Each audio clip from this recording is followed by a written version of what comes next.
बिस्मिल्लाहिर्रहमानिर्रहीम। अस्सलाम वालेकुम नाज़रीन, आप देख रहे हैं सवालनामा सुनो टीवी पर। मैं हूं बैरिस्टर एहतशाम अमीरुद्दीन। इससे पहले कि मैं सुप्रीम कोर्ट की आज की समाअत पर आऊं और कल जो फैसला मतवक्को है तकरीबन 11 बजे उसके हवाले से बात करूं, इससे पहले कि मैं इमरान खान साहब के आज ज़मान पाक लाहौर से जो वो रवाना हुए और इस्लामाबाद पहुँचे और 3 अदालतों में पेश हुए, उनको रिलीफ भी मिला और चौथी अदालत में पेश ना हो सके, वहाँ पर उनके नाकाबिल ज़मानत वारंट गिरफ्तारी इशू हो गए, उस पर आऊँ। कोई 15 मिनट पहले लाइव आने से पहले मैंने ये खबर देखी है, ये खबर रिपोर्ट हुई है कि वो इटली में जो कश्ती डूबी थी जिसमें गैर कानूनी तौर पर वो ह्यूमन स्मगलिंग के थ्रू जो है कुछ पाकिस्तानी यूरोप जाने की कोशिश कर रहे थे, वो तकरीबन कोई 40 के करीब थे, 60 लोग उस कश्ती पे सवार थे और वो कश्ती डूब गई इटली की समंदरी हदूद में और वहाँ पर उन सब की मौत वाक़या हो गई। उसमें तकरीबन कोई 40 लोग थे। ये खबर तो मुझे पहले से पता थी, लेकिन अभी 15 मिनट पहले जो खबर मेरे पास आई वो ये आई कि उन 40 पाकिस्तानियों में से एक खातून भी थी जिसका नाम शाहिदा रज़ा था और ये खातून पाकिस्तान नेशनल हॉकी टीम की खिलाड़ी थी। और मैं सिर्फ ये सोच रहा था कि पूरी दुनिया में जो स्पोर्ट्समैन होता है और जो स्पोर्ट्स वुमेन होती है, जो नेशनल लेवल पर खेलते हैं, वो मुल्क का प्राइड होते हैं, लोग उनको सेलिब्रेट करते हैं, उनको बड़े बड़े ऑफर्स होती हैं ब्रांड्स की तरफ से, वो ब्रांड एम्बेसडर्स होते हैं, उनके करोड़ों अरबों डॉलर के असासे बन जाते हैं। बहुत सारी मिसालें हैं हमारे पूरे मुल्क में और हमारे मुल्क में बाकी तो जो भी मामलात हैं वो अपनी जगह पर हैं। स्पोर्ट्स की ये हालत है, हॉकी जो पाकिस्तान का नेशनल गेम है, कौमी खेल है, नेशनल हॉकी टीम की प्लेयर, वो क्या हालात होंगे कि वो इस हद तक मजबूर हो गई कि वो ह्यूमन स्मगलिंग के थ्रू पाकिस्तान से निकलकर यूरोप जाना चाहती थी और इटली की समुद्री हदूद में जिस कश्ती में वो सवार थी वो हादसे का शिकार हुई और डूबकर उसकी मौत वाक़या हो। वहां पर उसको कोई ऑफर्स ये थी कि आप यूरोप आ जाएं, यहां पर बतौर कोच आप काम करें तो आपको बड़े अच्छे पैसे मिल जाएंगे। तो ये हमने किस तरह का मुल्क जो है वो क्रिएट किया है। ये किस किस्म के हालात इस मुल्क में हैं कि नेशनल लेवल के प्लेयर्स के ये हालात हैं कि वो इस तरह से मुल्क छोड़कर जाने पर मजबूर है। और कि ये इससे ज़्यादा बदनामी क्या हो सकती है मुल्क की कि आपका नेशनल लेवल का प्लेयर जो है वो ह्यूमन स्मगलिंग के थ्रू यूरोप जाने की कोशिश कर रहा है और वहाँ पर वो कश्ती डूबी है और उस कश्ती में उनकी भी मौत वाक़या हो। ये हालात हैं इस मुल्क के। ये अभी गरीब आदमी, एक आम आदमी की, मजदूर की, किसान की मैं आपसे बात नहीं कर रहा, एक दिहाड़ीदार आदमी की बात नहीं कर रहा, लो मिडिल क्लास की बात नहीं कर रहा, वर्किंग क्लास की बात नहीं कर रहा। उनकी तो बात ही छोड़ देना जो उनके साथ हो रहा है। आपकी अपनी सियासत आपको मुबारक हो, आपका इक़्तिदार आपको मुबारक हो, आपकी हुकूमत को तवालत मिलनी चाहिए, इलेक्शंस डिले होने चाहिए, वो सारी चीजें होनी चाहिए। गरीब आदमी को रिलीफ मिलता नहीं मिलता वो एक अलग बात। अभी की खबरें, हफ्तावार महंगाई 42% से ऊपर जा चुकी है। मूडीज की रेटिंग में पाकिस्तान मजीद नीचे गिर चुका है। एलपीजी की कीमत में इजाफा हो चुका है। पेट्रोल की कीमत में तकरीबन 13 रुपए फी लीटर इजाफा मतवक्को है। हो सकता है आज रात को हो जाए, हो सकता है कल हो जाए, हो सकता है परसों हो जाए। तो गरीब आदमी की जो हालत है, महंगाई की ये सिचुएशन है कि मैं अभी आपसे बताऊं कि मैं आज़ाद कश्मीर में था तो उन्होंने कहा कि 10 महीने पहले घी का जो डब्बा में 600 रुपए में मिलता था वो अब 3200 रुपए में मिल रहा है। महंगाई बहुत ज्यादा है, क्या करें समझ नहीं आ रही। तो गरीब आदमी की तो ये सिचुएशन है। और ऑन दी अदर साइड वो लोग जो खुशहाल तबका अपेरेंटली होना चाहिए था, जो नेशनल लेवल पे कंपीट करके आपकी हॉकी टीम की प्लेयर थी, वो इस हद तक मजबूर हो गई है। तो आप सोचें आप हमें कैसा मुल्क दे रहे हैं। आप सोचें कि there is something seriously wrong with the system, there is something seriously wrong with the way you running this country. और ये सिर्फ एक बंदे के सोचने की बात नहीं है, ये सबके सोचने की बात है जो इस मुल्क के ठेकेदार हैं, जो हमारे ठेकेदार हैं, जो हमारी किस्मतों के ठेकेदार हैं, जिनके हाथ में हमारा मुस्तकबिल है। वो पॉलिटिशियंस हैं, वो ब्यूरोक्रेसी है, वो जुडिशरी है, वो एस्टेब्लिशमेंट है। सब बैठकर मिलकर सोचें कि मुल्क किस लेवल पे चला गया है कि इस तरह के वाकयात हो रहे हैं। 2023 में जब सिविलाइज्ड कंट्रीज जो है वो खलाओं को मुसख्खर करने के बाद अब मरीख पे और चांद पे कॉलोनीज बनाने की बातें करती, हमारे यहां पे एक नेशनल लेवल की जो प्लेयर है वो इस तरह से मुल्क छोड़कर जाने पर मजबूर होगी। तो ये बहुत अफसोसनाक बात है। और और इन द मीनवाइल जो सियासी मंजरनामा है, अब इमरान खान आज उधर इस्लामाबाद गए, एक खबर है ना, मतलब कि एक खबर चल गई इस्लामाबाद हाई कोर्ट में इक़दाम कत्ल के केस में इमरान खान को अबूरी जमानत मिल गई है, वो मंजूर हो गई है। अच्छा, अब एक आम खबर है, लेकिन मैं सिर्फ ये सोच रहा था कि इक़दाम कत्ल के मुकदमे में इमरान खान को नामजद कर दिया, ठीक है जी, क्या किया था इमरान खान ने? गोलियां, बंदूक पकड़ के किसी पे फायरिंग कर दी थी और वो जख्मी हो गए। मैं आपको ऑनेस्टली बता रहा हूं कि मुझे वकालत करते हुए बड़े साल हो गए, जब कभी कोई इस तरह का वाकया होता है ना, जहां पे गोली चली हो, फायरिंग हुई हो, लेकिन लगी ना हो विक्टिम को और वो अल्लाह की तरफ से ही बच गया हो, तो इक़दाम कत्ल की दफात पुलिस नहीं लगाती। वो कहते हैं जी गोली लगी तो नहीं ना, कोई लड़ाई होती है, हमला होता है, किसी का सर फट चुका हो, सेक्शन 337 की डिफरेंट कैटेगरीज हैं in accordance with the severity of the injury, वो अट्रैक्ट होती है और उसके मुताबिक पर्चा दर्ज होता है। इक़दाम कत्ल 324 नहीं लगता। लेकिन यहां पे मोहसिन शाहनवाज रांझा साहब कहते हैं जी मैं पिटिशनर था, इलेक्शन कमीशन ऑफ पाकिस्तान ने फैसला सुना है, मैं बाहर निकला हूं, पाकिस्तान तहरीक इंसाफ के चंद कारकुनान जो थे उन्होंने मेरी गाड़ी पर हमला किया, मेरी गाड़ी का शीशा टूट गया, इमरान खान की ईमा पे किया, इक़दाम कत्ल की कार्रवाई होनी चाहिए और इक़दाम कत्ल की कार्रवाई हो जाए। इस तरह तो आप अपने कानून का मजाक उड़ा रहे हैं, मुंह चढ़ा रहे हैं इस कानूनी निजाम का। तो जिस मुल्क में कानूनी निजाम का मजाक इस तरह से उड़ाया जाएगा और मेरिटोक्रेसी का बेईमाना तरीके से ऐसे कत्ल होगा, वो फिर मुल्क के दीगर शोबे जिंदगी जो भी डिपार्टमेंट्स है उसमें भी झलकेगा ना, वो स्पोर्ट्स में भी झलकेगा। वहां पे फिर शाहिदा रजा जैसी खवातीन पैदा होंगी और वो मुल्क छोड़ने पर भी मजबूर, और इतनी मजबूर होंगी कि वो कहेंगे हम ह्यूमन स्मगलिंग के थ्रू चले जाते हैं यूरोप, बस किसी तरह निकलो यहां से। ये क्या सिचुएशन, दिल खून के आंसू रोता है जब ये खबरें आती हैं। अल्लाह ताला इस मुल्क पर करम करे। मेरे साथ जो मेहमान हैं उनका तारुफ कराता हूँ। मलिका बुखारी, रहनुमा तहरीक इंसाफ, आरिफ चौधरी साहब माहिर कानून है। आप दोनों का बहुत बहुत शुक्रिया। मलिका साहिबा हमारे साथ हैं। मलिका साहिबा, before I talk about the proceedings in supreme court today and the proceedings जो इमरान खान साहब के मुकदमात में हुई हैं, just your comment about this. ये जो खबर आई है, आपकी नेशनल लेवल की प्लेयर थी शाहिदा रजा जो इस तरह मुल्क छोड़ के जा रही थी। जी देखें बैरिस्टर साहब, आपने सही निशानदेही की कि जब कौम के अंदर उम्मीद जो है वो ख़त्म हो जाए, जब निज़ाम अदल की नफ़ी हो जाए, जब निज़ाम अदल को मुनज़्ज़म तरीके से कमज़ोर किया जाए, जब बेबुनियाद दहशतगर्दी के केसेस बनाए जाएं, जब पाकिस्तान के नौजवानों, जो हुकूमत वक्त की तरजीह है वो पाकिस्तान के नौजवानों को, पाकिस्तान के खिलाड़ियों को, पाकिस्तान के उभरते हुए सितारों को तालीम देना, नौकरी देना नहीं है। उनकी तरजीह इस वक्त ये है कि अपने सियासी मुखालफीन के ऊपर आप दहशतगर्दी की दफात कैसे लगाएं, आप अपने सियासी मुखालफीन को पाबंद सलासल कैसे करें, आप साबिक वज़ीर आज़म को गिरफ्तार कैसे करें, आप पाकिस्तान के अंदर मावरा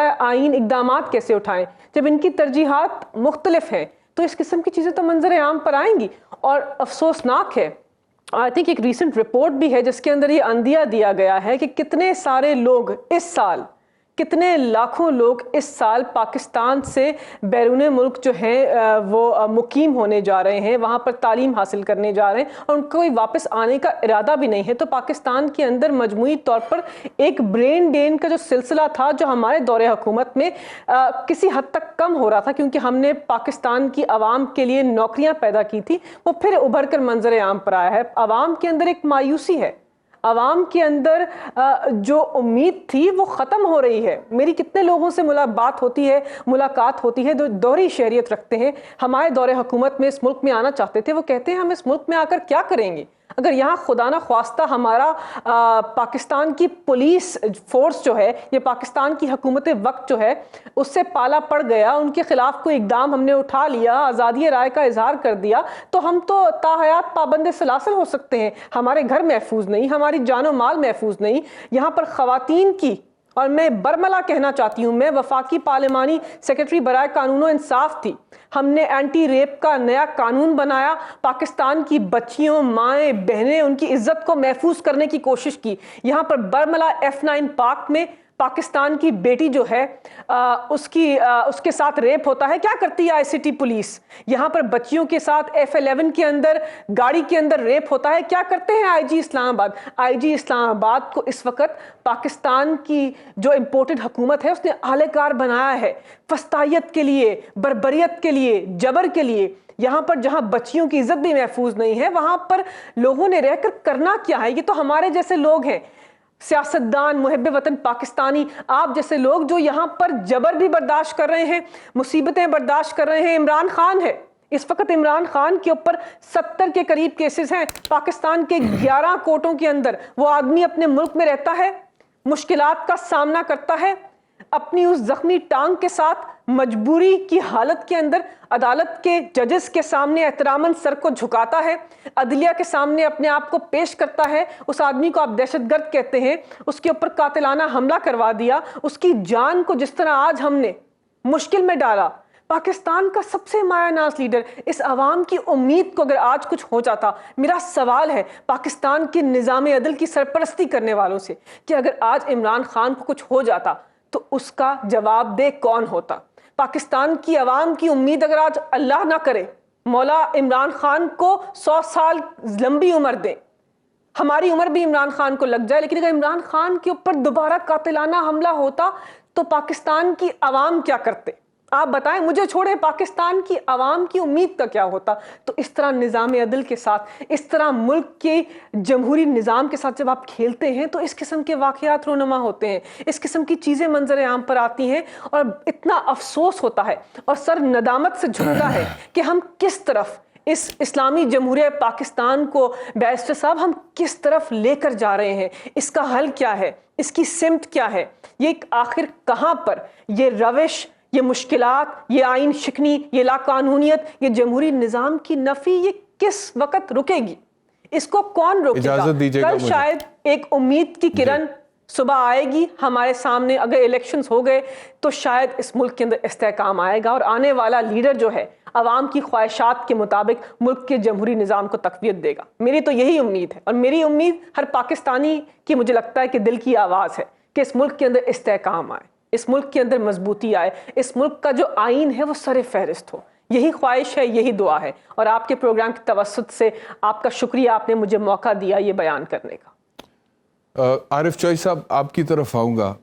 ये इन्होंने एक सवाल उठाया, मलिका बुखारी साहिबा ने, इन्होंने कहा कि हल क्या है? आखिर में इन्होंने बोला कि हल क्या है इस सारी सिचुएशन का। इसकी तरफ आते हैं क्योंकि हम बहुत दफ़ा मीडिया पर बैठ कर मसाइल का तो जिक्र करते हैं कि ये मसला भी है, ये मसला भी है, ये मसला भी है, लेकिन हल के हवाले से जितनी मुदल्लल बहस होनी चाहिए या जिन ऑप्शंस को एक्सप्लोर करके सामने रखना चाहिए उस हवाले से इतनी ज़्यादा बात होती नहीं है।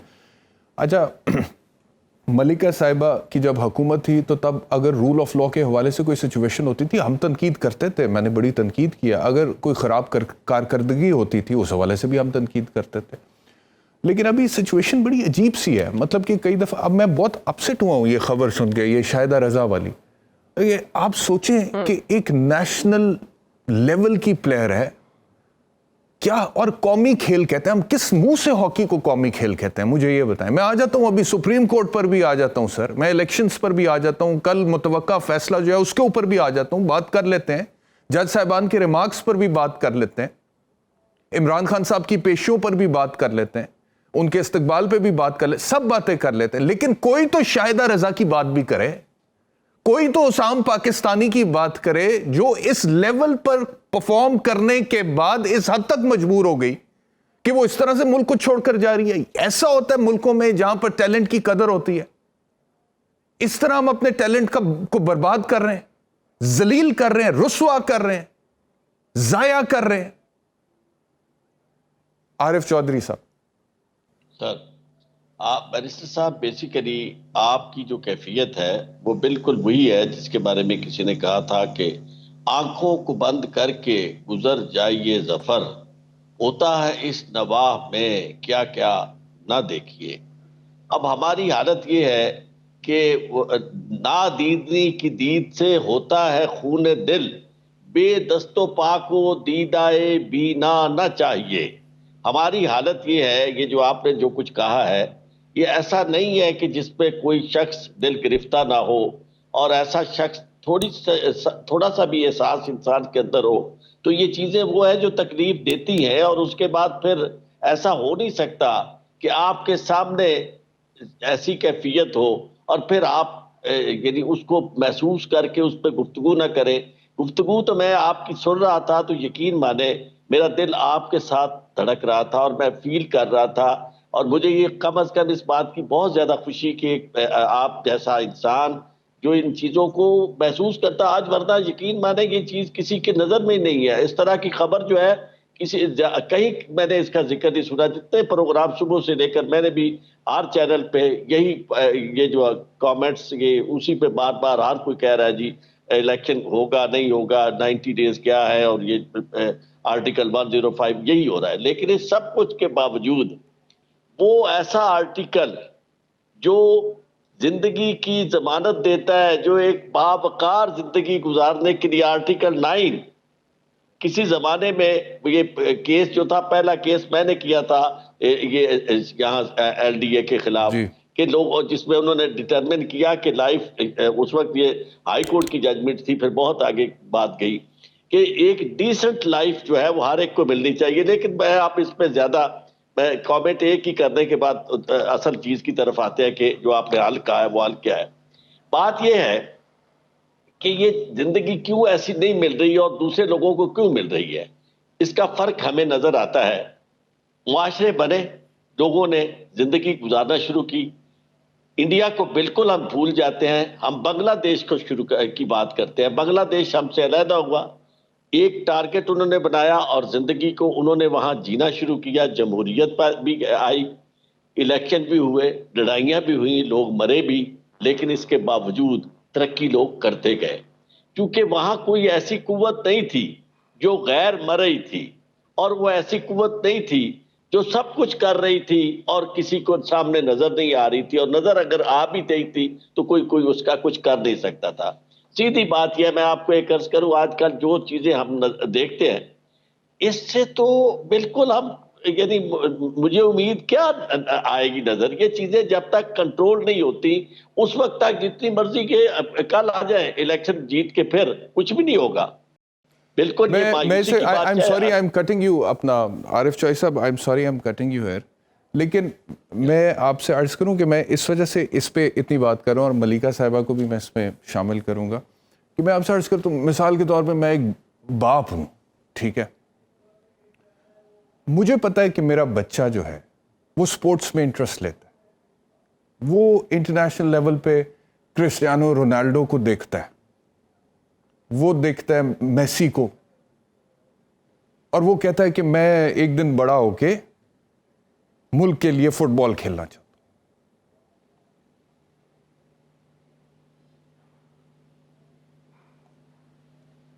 हूं। दूसरी तरफ जो टैलेंट है हमारा, शाहिदा रजा जैसा, उसकी ये हालत देखता हूं,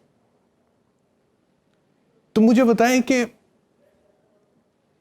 क्या फ्यूचर है हमारे बच्चों का? आरिफ चौई साहब, क्या फ्यूचर है? हाँ बिल्कुल सही है। तो असल इसी फ्यूचर के लिए मैं और आप गुफ्तगू कर रहे हैं, या जो भी हमारी तकलीफें भी अगर कोई बर्दाश्त कर रहा है तो उसी फ्यूचर के लिए कर रहे हैं। आज जनरल अमजद शुएब जो थे, उनका इसके अलावा क्या कसूर था? वो भी इसी फ्यूचर में ही दिलचस्पी देते हैं कि अब 80 साल को क्रॉस कर चुका है एक शख्स, सारी जिंदगी नजर कर दी पाकिस्तान की। तो इस स्टेज पे बड़े ही हम्बल तरीके से, मैं तो हमेशा उनके साथ बड़े प्रोग्राम किए, इतनी खूबसूरती से आराम से वो बात करते थे और करते हैं कि उसके बाद फिर हमने तो इस हद तक हम चले गए कि हमने अपने वो जो होते हैं ना असातीर, और जो कुछ लोग जिनको लोग कहते हैं कि यार ये तो रोशनी के मीनार है, बहुत कम लोग ऐसे रह गए हमारी सोसाइटी के अंदर। मैं कई दफा, आप तो बिल्कुल, आपका मेरा प्रोफेशन एक है, राम जेठ मिलानी की मिसाल दिया करता था कि यार काश हमारे मुल्क में भी कोई राम जेठ मिलानी हो। लेकिन ये कि इसके बावजूद कुछ लोग ऐसे हैं जो मुख्तलिफ दूसरे शोबों में इस तरह के हैं कि जो बैलेंस्ड है, न्यूट्रल है, और जो बात करते हैं बड़े सेंसिटिव दिल रखते हैं, और उनके कोई ऐसे मकासद नहीं है।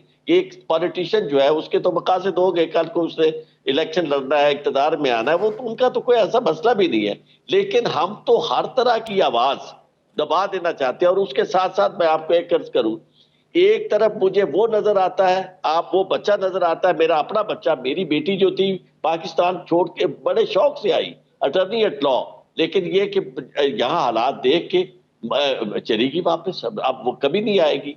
तो आपका क्या ख्याल है कि ये चीजें को हमारे लिए कोई ऐसी है कि जिसके बाद इंसान जो है वो परेशान ना हो? हम जो जिद्दोजहद कर रहे हैं, जो कोशिश कर रहे हैं, और हर सतह पे ये बात पहुंचाने की कोशिश कर रहे हैं कि भाई खुदा के वास्ते, वो जो कहते हैं ना कि रहने दे मेरे दिल में। मुझे ये बताएं कि अब ये जो मैंने एक मिसाल दी है, मैंने जो एक मिसाल, मैं ये नहीं कहता कि मियां नवाज शरीफ के साथ या उस दौरे हुकूमत में पाकिस्तान मुस्लिम लीग नवाज के कुछ रहनुमाओं के साथ कोई विक्टिमाइजेशन नहीं हुई होगी। जब पाकिस्तान तहरीक इंसाफ की हुकूमत थी और कुछ गलत होता था, हम तो तब भी बात करते थे और मेरिट्स की बात करते थे, और अगर कोई विक्टिमाइजेशन हुई थी तो गलत हुई थी। लेकिन मिसाल के तौर पे आज सारा दिन मैं देखता रहा हूँ कि मीडिया पे ये चीज़ रिपोर्ट होती रही है कि इस्लामाबाद हाई कोर्ट में इक़दाम कत्ल के केस में इमरान खान को अबूरी जमानत मिल गई है, वो मंजूर होगी। अब आप मुझे बताएं, आप एडवोकेट हैं, आप वकील हैं, मुझसे कई गुना ज़्यादा, कई साल ज़्यादा आपका तजर्बा है। आप मुझे बताएं कि एक बंदा कहता है कि मेरी गाड़ी के ऊपर हमला हुआ है, उसका शीशा टूटा और इमरान खान पे इक़दाम कत्ल 324 का मुकदमा दो और 324 का मुकदमा हो जाता है। आपको इसमें कोई मेरिट नजर आता है? कोई मेरिट नजर आता है? आप मुझे बताएं कि पुलिस ऐसे देती है 324 के पर्चे? पुलिस सवाल ही पैदा नहीं होता। यहाँ तो आप देखें कि पुलिस मुकदमे दर्ज कर रही, कोई खुशाब में किया जा रहा है, कोई सरगोदे में किया जा रहा है, कोई जनाब किसी जगह कोई पता नहीं कौन पर्चा दर्ज कराने वाला है। और इसका नतीजा क्या होता है बैरिस्टर साहब? जब ये जो हमारी रेटिंग कम हो रही है, इसमें हमारे बाकी चीजों के अलावा दुनिया में जो हमारा इमेज जा रहा है ना, हर जगह वो लोगों को ये पता चल रहा है कि पाकिस्तान में रूल ऑफ लॉ नहीं है। जब आपने, मुझे अभी तक याद है जो आपने दहशतगर्दी के हवाले से प्रोग्राम किया था, जब इमरान खान, उस वक्त भी आप बड़े परटर्ब थे, और मैं आपके साथ एग्री करता हूं कि जब पूरी दुनिया में ये मैसेज जाता है कि इनका जो सबसे ज्यादा पॉपुलर लीडर है और जो फॉर्मर प्राइम मिनिस्टर है वो दहशतगर्द है, उसके खिलाफ दहशतगर्दी का मुकदमा हो सकता है, तो उसके बाद इस पाकिस्तान के बारे में हम क्या सर्टिफिकेट दे रहे हैं दुनिया को? यानी क्या बता रहे हैं पाकिस्तान के बारे में कि हमारा मुल्क क्या है? तो इस तरह की सिचुएशन पैदा करके हम खुद अपने खिलाफ दुनिया को। जी मैं आ गया आपकी, मैं मलिका साहिबा आप ही की तरफ आ रहा था। एक तो ये सिचुएशन जो हम डिस्कस करें, दूसरा एक और मुकदमा आज दर्ज हो गया है आप लोगों के खिलाफ, और वो भी दहशतगर्दी का ही मुकदमा है। वो कहते हैं जुडिशल कॉम्प्लेक्स में जिस तरह से आप लोग गए हैं, वहाँ पे आप लोगों ने तोड़ फोड़ की है, तो राना सनाउल्लाह साहब ने प्रेस कॉन्फ्रेंस की और उसके बाद फिर वो मुकदमा दर्ज भी हो गया है दहशतगर्दी का एक और आप लोगों के खिलाफ। देखिए, दो बातें। पहली तो जो आप अहम चीज़ मंजर आम पर लेकर आए, उस पर थोड़ी सी और बात करना चाहती हूँ। देखिए, एक रीसेंट गैलप का सर्वे है जहाँ पर ये वाजे किया है कि 3 में से 1 पाकिस्तानी जो है वो मुल्क को छोड़ना चाहता है। इस वक्त जब हम बात कर रहे हैं तो पाकिस्तानी इस किस्म की नाउम्मीद का शिकार हैं, क्योंकि उनको रोशनी की कोई नवीद नहीं है, कोई उम्मीद नहीं है, कोई लगता नहीं है कि मुल्क के हालात बेहतर होंगे। फस्तायत अपने अरूज पे है, लाकानूनीत अपने अरूज के ऊपर है। और जब वो देखते हैं कि पाकिस्तान के सबसे मायानाज लीडर, पाकिस्तान की सबसे बड़ी जमहूरी जमात के लीडर के ऊपर इतने सारे केसेस हो गए हैं, और उसको पाबंदे सलासल करना या उसको टेक्निकली नॉकआउट करने या उनकी ख्वाहिशात के बरक्स उसको नाअहल करने, और कानून और आइन के बरक्स भी उसको नाअहल करने की इतनी वाज़ेह कोशिश हो रही है, जिसके अंदर साबिक वज़ीर आज़म, नाअहल वज़ीर आज़म की दुख्तर जो हैं वो एक लिस्ट पेश करती हैं सरगोदा के जलसे के अंदर। पता नहीं किससे मुखातिब हैं, मुझे नहीं पता, शायद आप इस पर रोशनी डाल सकते हैं, लेकिन किसी से मुखातिब हैं और अंदिया दे रही हैं कि मुझे लेवल प्लेइंग फील्ड चाहिए। अब सुनिए कि लेवल प्लेइंग फील्ड क्या है, कि मेरे वालिद पनामा केस पेपर्स में जो चीज़ें मंजर आम पर आईं, उसके बाद मेरे वालिद की प्रॉपर्टीज़ लंदन की मंजर आम पर आईं। हमारे ख़ानदान ने बताया नहीं कि आमदन के मुताबिक असासे थे, और फिर मेरे वालिद को पाकिस्तान की आला अदालत के 5 मोहतरम जजेस ने नाअहल कर दिया।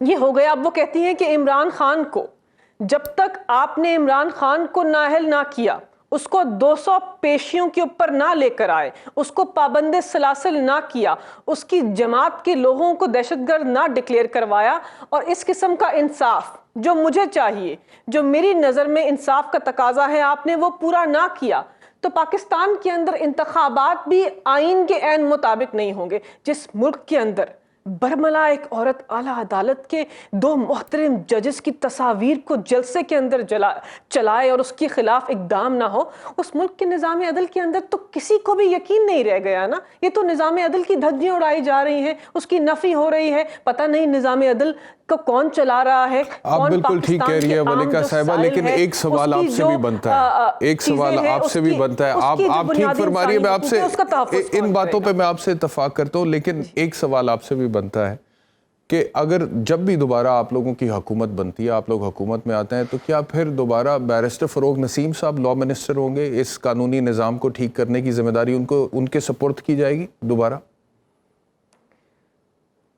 वैसे साहब देखिए, एक और बात पे इस पे कर दूं। देखिए, मैं इस चीज़ की कायल हूँ कि मुखालिफ अगर हो आपके सियासी जमात का मेंबर ना हो, लेकिन अगर उसने आपकी जमात के लिए कोई अच्छा इकदाम उठाया हो तो आपको उसकी तारीफ़ करनी चाहिए। फ़रोग नसीम साहब यहाँ इस वक्त नहीं है, हमारी पार्टी के उनसे इस वक्त बहुत इख्तलाफात हैं, लेकिन मैं उनके अंडर पार्लियामेंट्री सेक्रेटरी बराए कानून व इंसाफ थी। बड़े मायानास कानूनदान हैं, बहुत शरीफ आदमी हैं, और हमारे लिए उन्होंने रिफॉर्म्स के अमल को बेहतरीन तरीके से आगे बढ़ाने की कोशिश की। कुछ बहुत अच्छे कवानीन पास किए, जानशीन certificates, civil procedure code, anti rape law, right to enforcement of women's property rights, इस किस्म के 5-6 बड़े बड़े कवानीन। और जब फौजदारी कवानीन के अमल को मुकम्मल करने जा रहे थे तो हमारी हुकूमत को, और वो बिल इस वक्त मेरे पास मौजूद है, वो एक यानी कि आइडियल परफॉर्मेंस थी उनकी। इसका मतलब दोबारा फिर उनको लॉ मिनिस्टर बनाएंगे आप लोग? दोबारा जब आएंगे वही होंगे फिर लॉ मिनिस्टर, अगर इतना अच्छा काम किया। वो तो इमरान, देखिए जिसको वजीर कानून बनाने का इस्तेकाक तो इमरान खान साहब के पास है, वो बेहतर समझेंगे तो बना लेंगे। लेकिन मुझे लगता है कि इस वक्त पाकिस्तान तहरीक इंसाफ की सफ़ों में से किसी मायानास कानूनदान को वो वजीर कानून बनाना चाहेंगे, जो मुझे लगता है। लेकिन ये बात नहीं है कि फ़रोग नसीम ने कोई अच्छा काम नहीं किया। इख्तलाफात हमारे हो सकते हैं बहुत सारे उनके साथ, लेकिन कोशिश उन्होंने की। जहाँ तक हम बात कर रहे हैं, आपने शाहिदा रज़ा की बात की, मैं उसके ऊपर थोड़ी सी और बात सुप्रीम कोर्ट पे अब आना चाहता हूँ, अगर आप इजाज़त दें तो। इजाज़त दें तो सुप्रीम कोर्ट की आज की समाअत पे आना चाहता हूँ। ज़रूर। और मैं ये बिल्कुल नहीं कह रहा कि फ़रोग नसीम ने कभी कोई अच्छा काम नहीं किया, लेकिन मैं सिर्फ ये कह रहा हूँ कि इमरान खान का जो एक विजन था लॉ रिफॉर्म्स को लेकर, और 22 साल जो वो कहते हैं मैंने स्ट्रगल की और मेरी पार्टी के नाम में भी इंसाफ आता है, और अगर अदालती निज़ाम को ठीक कर दें तो बहुत सारी चीज़ें वैसे ही ठीक हो जाएंगी, वो विजन को रिफ्लेक्ट नहीं करते थे फ़रोग नसीम साहब। और जिस लेवल पे मैसिव लीगल रिफॉर्म होना चाहिए था आपके दौरे हुकूमत में, वो उस तरह से नहीं हो सका, जिसकी वजह से बड़ी डिसअपॉइंटमेंट हमें होती थी। फ़रोग नसीम साहब की मुझे वो प्रेस कॉन्फ्रेंसेस याद हैं जिसमें वो पैका 2022 लाने की कोशिश कर रहे थे और उसको जस्टिफाई कर रहे थे, और चाइल्ड पोर्नोग्राफी की मिसालें दे रहे थे उसको जस्टिफाई करने के लिए, और सिर्फ मेन स्ट्रीम मीडिया को वो पैका के अंदर लाना चाहते थे। और चाइल्ड पोर्नोग्राफी का सेक्शन ऑलरेडी मौजूद था, और वही एडवाइस वो इमरान खान साहब को करते थे, और इमरान खान साहब मीडिया के सामने आके वही बोलते थे, यानी कि the prime minister was being ill advised by the sitting law minister at that time. तो मुझे उन चीज़ों का दुख होता था। तो वो फ़रोग नसीम साहब वैसे अच्छे आदमी होंगे, मैं ये नहीं कह रहा, लेकिन जो तवक्कुआत इमरान खान या पीटीआई या लॉ रिफॉर्म्स के हवाले से थी, वो किसी सूरत उनको पूरा नहीं कर सके। मैं सिर्फ ये बात कर रहा हूँ। Coming back to the supreme court, मुझे फरमाइएगा कि आप फैसला सुबह मुतवक्को है तकरीबन 11 बजे, आपको लगता है कि मुल्क इलेक्शन की तरफ जा रहा है और अदालत के थ्रू ही जा रहा है? देखिए, अदालती फैसलों की आप इस तरह आप बता तो नहीं सकते कि अदालत का क्या फैसला आ सकता है, क्योंकि जजेस जो हैं उनका एक इस्तफसार है, एक मुकालमा है, दलाइल हैं, उसकी रोशनी है मजमूई तौर पर। लेकिन मुझे ये ज़रूर लगता है कि पाकिस्तान की आला अदालत के मोहतरम जजेस ने, ख़ुसूसन चीफ जस्टिस ऑफ पाकिस्तान ने ये फ़ैसला किया है कि आइन जो है उसकी पासदारी करनी है, आइन को सर फहरिस्त रखना है। जो तयन टाइम फ्रेम का 90 दिन का जो टाइम का तयन है उसको मुकम्मल करवाना है। अब किस तरह मुकम्मल होना है, किस मनसब रखने वाले आइनी इदारे या फ़र्द ने इस मुद्दत के अंदर इलेक्शन करवाना है, इसका तयन, इसकी तशरीह जो है वो कल मंजर आम पर आएगी। और पाकिस्तान की सारी आवाम जो है, पाकिस्तान के गरीब आदमी की, पाकिस्तान के मुतवस्सित तबके से रखने वाले लोगों की, पाकिस्तान का मिडिल क्लास तबका जो बिल्कुल सुकड़ गया है, उन सब की नज़रें पाकिस्तान की आला अदालत की तरफ है। सब सुबह उठकर उस कोर्ट की तरफ देख रहे होंगे कि खुदारा हमारे मुल्क के अंदर इलेक्शन कराकर इस्तेहकाम। मैं आरिफ चौधरी साहब का भी इसके ऊपर कमेंट ले लूं। आरिफ चौधरी साहब ये फरमाएगा कि जो पहले फुल कोर्ट की इस्तदा की जा रही थी पाकिस्तान पीपल्स पार्टी, पाकिस्तान मुस्लिम लीग नवाज और JUIF की तरफ से, वो दरख्वास्त उन्होंने वापस ले ली है। डेवलपमेंट ये है, तो इसका मतलब ये है कि अब ये जो 5 रुकनी बेंच है ये जो भी फैसला करेगा, क्योंकि पहले जो 9 रुकनी लार्जर बेंच था उसके हवाले से बहुत सारे एतराज़ात उठाए जा रहे थे, खासतौर पे पाकिस्तान मुस्लिम लीग नवाज की तरफ से, मरियम नवाज की तरफ से। तो 2 जज साहिबान ने तो वैसे ही खुद को अलहदा कर लिया जिनके हवाले से बड़ी बेदर्दी से बातें हो रही थी। बाकी 2 ने नजरियाती कानूनी बुनियादों पर खुद को अलहदा कर लिया। अब पहले ये कहते थे कि फुल कोर्ट बनना चाहिए, बड़ा अहम केस है, लेकिन आज जो दरख्वास्त दी थी फुल कोर्ट के हवाले से वो भी वापस ले लिए। अब इसका मतलब ये है कि ये 5 रुकनी बेंच जो भी फैसला सुनाने जा रहा है सुबह, वो सब फरीकैन को काबिल कबूल होगा। यही मतलब है नहीं जी इसका? बैरिस्टर साहब, मैं समझता हूँ कि बहुत बड़ी डेवलपमेंट थी जो हुई। सबसे पहले ये जो 5 रुकनी बेंच रह गया और 4 जो थे वो अलहदा हो गए मुख्तलिफ वजूह की बुनियाद पर। केस एक ही तरह का था।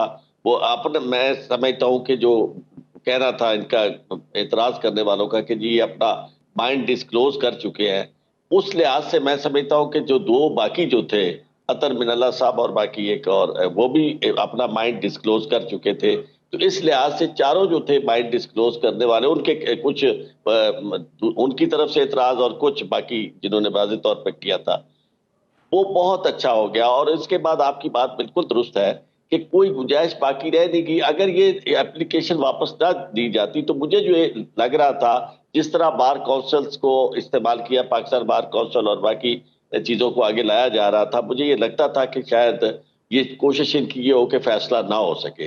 लेकिन अब मुझे पीपल्स पार्टी और JUI की मुश्तरका कोशिश मुझे ये लगी है कि बहुत ज़्यादा अपने जिम्मे ये चीज़ रौत जो है ना ली जाए, और लोगों ये जो लड़ाई उनकी है मुस्लिम लीग स्पेशली, हो सकता है ये वो समितियों की उससे बड़ा काम कर दिखाया, लेकिन बेसिकली ये काम उसको उलट पड़ा है मरियम नवाज को, क्योंकि अब पीपल्स पार्टी को भी अपने आप को डिस्टेंस करना पड़ा इस सारी सूरत हाल में कि अब वो बयानिया जो है वो उसको वो बाई नहीं कर सकते। इसकी वजह यह है कि फिर उनका वो चेहरा जो वो कहते हैं कि क्रेडिट लेते हैं कि जुल्फ़िकार अली भुट्टो पाकिस्तान के आइन के खालिक थे, तो अगर वो वारिस हैं, वो खालिक के वारिस हैं, तो वो इस तरह विरासत से महरूम हो रहे थे और उनका चेहरा जो है वो बिल्कुल और नजर आना था। तो मैं ये समझता हूँ कि ये फैसला इस लिहाज से बेहतर हो गया उनका एतमाद करना। और दूसरी चीजें जीरो इन हो गई, यानी एक आधे जुमले में मैं मुकम्मल करता हूँ कि मामला बिल्कुल उसको उन्होंने इस हद तक कर दिया कि भाई आप फैसला 90 डेज वाली बात तो तयशुदा है, बाकी रह गया मामला के इलेक्शन की डेट किसके मुंह से अनाउंस होनी है। वो कोई इतनी बड़ी बात नहीं है, उसमें या गवर्नर है, और अगर गवर्नर नहीं करता तो प्रेसिडेंट है। प्रेसिडेंट की हद तक जो बात आई है उन्होंने वापस लिया, वो सिर्फ इस हद तक है कि चूंकि वो जो असेंबली थी सरहद की, KPK की असेंबली, वहां गवर्नर ने खुद नोटिफिकेशन जारी किया था और असेंबली की डिसोल्यूशन का, तो उसका ही काम था कि वो वहां साथ नोटिफिकेशन जारी करते हुए सबसे पहले डेट अनाउंस करता। तो यहाँ चूंकि नोटिफिकेशन जारी करने वाला जो था वो गवर्नर ने नहीं किया था, तो इसलिए वो उनकी बात ये थी कि चूंकि यहाँ वैक्यूम था तो इस वैक्यूम में प्रेसिडेंट ने ही फैसला करना था। बिल्कुल सही, बिल्कुल सही। मलिका बुखारी साहिबा, सदर पाकिस्तान डॉक्टर आरिफ अलवी के वकील ने आज सुप्रीम कोर्ट में ये इतराफ़ किया है कि सदर ने KPK के इलेक्शन की तारीख देकर आइनी इख्तियार से तजावुज़ किया है। लेकिन पंजाब को वो डिस्टिंग्विश कर रहे थे, वो कह रहे थे कि वहाँ पर क्योंकि जो सिचुएशन एक्सप्लेन कर रहे हैं आरिफ चौधरी साहब, वो कह रहे हैं कि इस वजह से सदर पाकिस्तान ऐलान कर सकते थे तारीख का, लेकिन KPK में तजावुज़ हुआ है। जी देखिए, एक डेवलपमेंट मंजर आम पर आई। पहले तो हमें ये समझने की ज़रूरत है कि सदर पाकिस्तान ने अपने आइनी और कानूनी इस्तेहकाक को इस्तेमाल ही क्यों किया। इस्तेमाल इसलिए किया कि पाकिस्तान की सारी इकाइयों के सरबराह सदर पाकिस्तान जो इस मुल्क के अंदर यकजहती की अलामत है, उन्होंने देखा और उनके ख़त में ये चीज़ें दर्ज भी हैं। देखा कि पाकिस्तान के अंदर आईनी इदारा जो है इलेक्शन कमीशन ऑफ पाकिस्तान, जिसकी हद तक अहकामात लाहौर हाई कोर्ट में justice Jawad, honourable justice Jawad की जजमेंट में आ चुके थे, उस आईनी इदारे ने अपने किरदार से मुसलसल तजावुज़ किया। आईनी इदारा अपने आप को आइन के पाबंद, इलेक्शन कमीशन ऑफ पाकिस्तान की मैं बात कर रही हूँ, कि जिस आइनी इदारे का क़याम ही पाकिस्तान की आवाम के वोट के तकद्दुस को बहाल करना हो, शफाफ इंतखाबात के अमल को आगे बढ़ाना हो, वह आइनी इदारा कहे कि मैं मजबूर हूँ, मेरे अहकामात नहीं माने जाते, मैं इलेक्शंस के अमल को आगे नहीं बढ़ा सकता।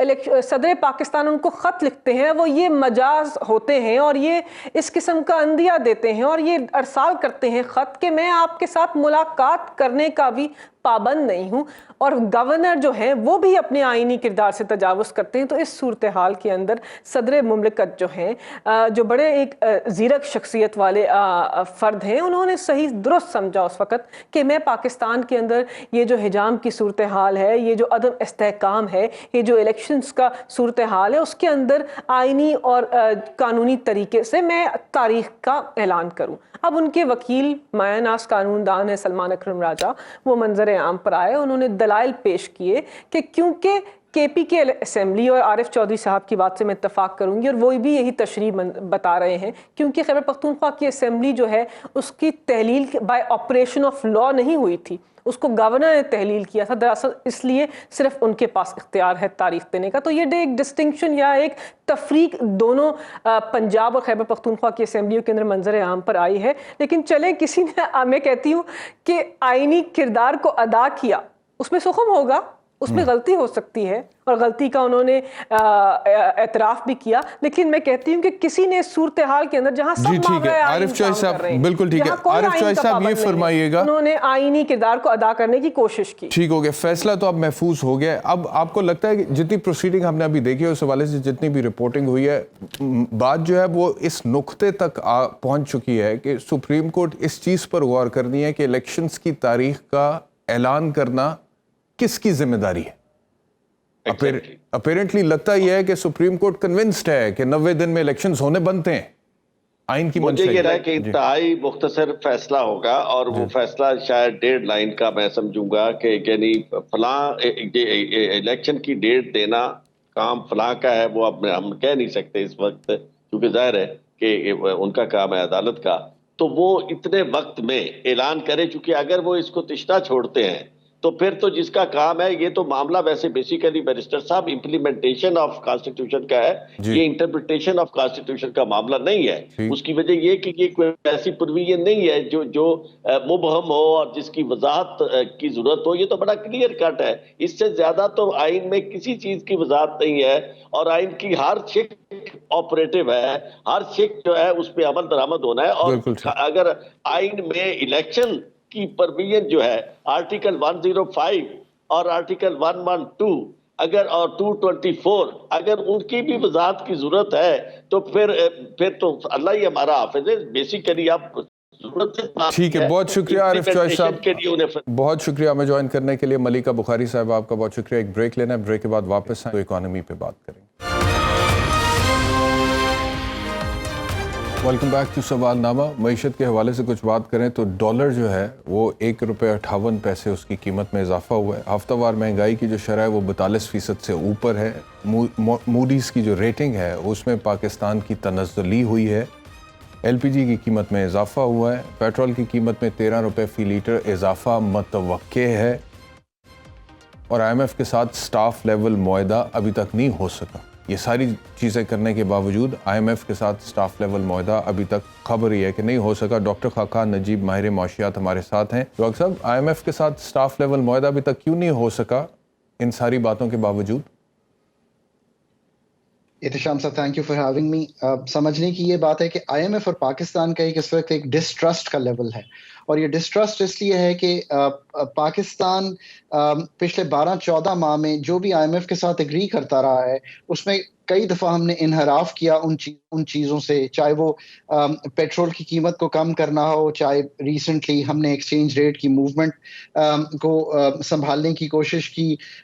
इसी तरह पाकिस्तान ने वो सब्सिडीज जो टारगेटेड नहीं थी वो हमने अपने इंडस्ट्रियल सेक्टर में जाकर दी 118 अरब रुपए की। सो अगर आप इन सब चीज़ों को देखें तो अब IMF ये कोशिश कर रहा है कि जो प्रायर एक्शंस हैं, जो कि यूजुअली ऐसा होता है, क्योंकि मैंने ये दोनों प्रोग्राम IMF के पाकिस्तान के जो हैं ये टेबल पर बैठकर साइन किए हैं और इनमें काम भी किया है और एक की कंप्लीशन भी देखी है, कि जब स्टाफ लेवल एग्रीमेंट हो जाता है तो उसके बाद प्रायर एक्शंस कर दिए जाते हैं ताकि बोर्ड के लिए IMF अपने डॉक्यूमेंट्स मूव कर सके। आई थिंक इस दफा डिफरेंट ये है कि स्टाफ लेवल एग्रीमेंट होने से पहले सारे प्रायर एक्शंस जो हैं उनको करने के लिए कहा जा रहा है। सो ये मिसट्रस्ट है, इसकी वजह से ये हो रहा है। अब 3 चीजें रह गई हैं। I think Pakistan is moving to do that. एक तो आप देखेंगे कि मार्च 2 को पाकिस्तान में शरह सूद जो है उसको तब्दील कर दिया जाएगा। नंबर 2, पाकिस्तान की जो पावर सेक्टर है उसमें अभी भी एक बहुत बड़ा होल है 200-250-300 अरब का, उसको पुल करने के लिए मेरा ख्याल है तकरीबन 3.5-4 रुपए का एक सरचार्ज लगा दिया जाएगा। सो ये अगर 2 चीजें भी हो जाती हैं तो I think we'll move for completion of the staff level. एक चीज जो है वो बहुत मुश्किल है और वो हमारे हाथ में नहीं है। अच्छा, ये हम कर लेते हैं डॉक्टर साहब, शरह सूद बढ़ा देते हैं, शरह सूद हम बढ़ा देते हैं, बिजली के यूनिट पे सरचार्ज हम लगा देते हैं, वो भी बिजली की कीमत भी बढ़ा देते हैं। 10:50 पे मेरे पास खबर आ रही है कि वज़ीर ख़जाना इसहाक डार पेट्रोल की कीमतों का ऐलान करेंगे। इजाफा मतवक्को है, क्या पता कोई सरप्राइज़ ही दे दें हमें, क्योंकि उनसे तवक्कुआत तो बड़ी थी कि जब उन्होंने वापस आना था, तो लेकिन वैसे इजाफा मतवक्को है। तो ये सारी चीज़ें हो जाती हैं, तो उसके बाद फिर IMF कितने पैसे हमें रिलीज़ करेगा? देखिए, अगर ये सब कुछ हो जाता है, स्टाफ लेवल एग्रीमेंट हो जाता है, तो इससे 1 माह के अंदर अंदर अगर हमारी बोर्ड मीटिंग हो जाती है तो $1.2 बिलियन IMF के जो हैं वो आपको मिल जाएंगे। ये आप याद रखिए कि इस वक्त $3.2 अरब के ज़खायर कैरी कर रहा है स्टेट बैंक। $1.2 बिलियन फिर हमें रिलीज कर देगा IMF, जो पाकिस्तानी कितने बन गए आज के डॉलर के रेट के हिसाब से?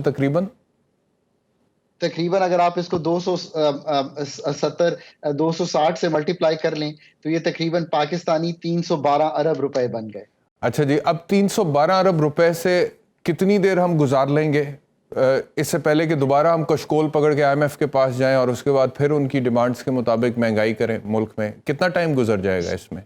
सो एहतशाम साहब, बात इस तरह से है कि सिर्फ IMF के पैसे जब अप्रूवल हो जाती है तो are not the only ones which flow into a country. Pakistan को इसके साथ साथ ADB, वर्ल्ड बैंक, IDB के पैसे भी मिल जाएंगे। पाकिस्तान को अभी आप देखें हम बढ़ रहे हैं उनकी तरफ, तो $700 मिलियन चाइना ने रीफाइनेंस कर दिया है, जो कि शो अप हो जाएगा हमारे रिजर्व्स में। पैसे आ गए हैं, अब जब भी नेक्स्ट रिजर्व्स का नंबर आएगा तो ये इसमें दिखाई देंगे। 1.3 बिलियन एक और चाइना से हमारा रोल ओवर हो रहा है, एक UAE से रोल ओवर है। सो पैसे आपको और भी आना शुरू। इसीलिए मैंने हमेशा रेसिपिएंट कंट्रीज को कहा है कि IMF से ज्यादा उनका स्टैंप ऑफ अप्रूवल आपके लिए इंपॉर्टेंट होता है। नेक्स्ट IMF की जो आपके साथ निगोशिएशन है वो मई जून में होगी, जो आखिरी निगोशिएशन होगी, और ये फंड का प्रोग्राम। मुझे इजाजत दीजिएगा, मुज़म्मिल असलम साहब हमारे साथ हैं। मुज़म्मिल असलम साहब वो कहते हैं IMF के साथ जब मुआहदा हो जाएगा तो दीगर बहुत सारे अपॉर्चुनिटीज़ जो हैं वो मैच्योर हो जाती हैं फिर उसके बाद। तो अगर IMF के साथ मुआहदा हो जाता है तो उसके बाद फिर इसका मतलब है कि कुछ चीज़ें बेहतर हो जाएंगी मौशी एतबार से। देखिए, ये पॉइंट ऑफ व्यू है। ये 29 अगस्त को भी तो मिफ्ता इस्माइल ने किया था मुआहदा, फिर क्यों नहीं हुई चीजें बेहतर? वहां से तो चीजें और जिसे कहते हैं कि गहरी खाई में चली गई हैं। तो उसके लिए ये सिर्फ एक नेसेसरी और सफिशिएंट कंडीशन नहीं है, और भी बहुत आपको अपने किले दुरुस्त करने पड़ते हैं। मैं नजीब साहब, खाकान नजीब की बात की रिस्पेक्ट करता हूँ, लेकिन अगर इनको माजी 6 महीने पहले भी देखें तो उस वक्त हो गया था, तो फिर क्या हुआ ऐसा कि पाकिस्तान के ये हालात हो गए? देखें बैरिस्टर साहब, मैं आपको एक बात बताऊं, ये मुआहदा जून में खत्म होना है। आज मार्च की 1 तारीख 1 घंटे बाद शुरू हो जाएगी। इस जो प्रोग्राम के जो मिफ्ता इस्माइल ने 9 महीने की मुद्दत बढ़ाई थी, इसके 3 रिव्यू होने थे, 9th, 10th, 11th। अभी तक 9th फंसा हुआ है, और अगर इसका 9th फर्ज करें कि अभी 15 मिनट बाद जो है इसका स्टाफ लेवल एग्रीमेंट साइन भी हो जाता है, तो 1 से सवा महीना लगेगा आपको उसकी किस्त आने में। ये कल सुबह नहीं आ जाएगी किस्त, ठीक है। और उसके बाद फिर 2 रिव्यू होने हैं, तो मैं नहीं मुकम्मल होने की, मतलब इसके लिए इतना टाइम बचा है। अब नया प्रोग्राम ही आएगा। और आज जो मूडीज की रेटिंग थी, वो उसने साफ साफ जो रेटिंग की है, वो रेटिंग ये कह रही है डिफॉल्ट इज इमिनेंट और very low chances for recovery.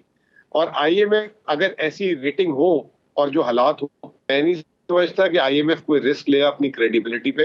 हमारी वजारत खजाना और वजीर खजाना ने बहुत देर कर दी है चीजों को सुलझाने में, और जिसकी वजह से कॉन्फिडेंस भी खराब हुआ। रेटिंग एजेंसीज ने भी आपको मैं चाहता हूं डॉक्टर खाकान से ये पूछूं, ये जो आपने मूडीज की रेटिंग्स के हवाले से कहा, डॉक्टर साहब ये जो कह रहे हैं कि मूडीज की रेटिंग्स में लिखा गया है कि there are no chances of recovery, ये ऐसे ही है?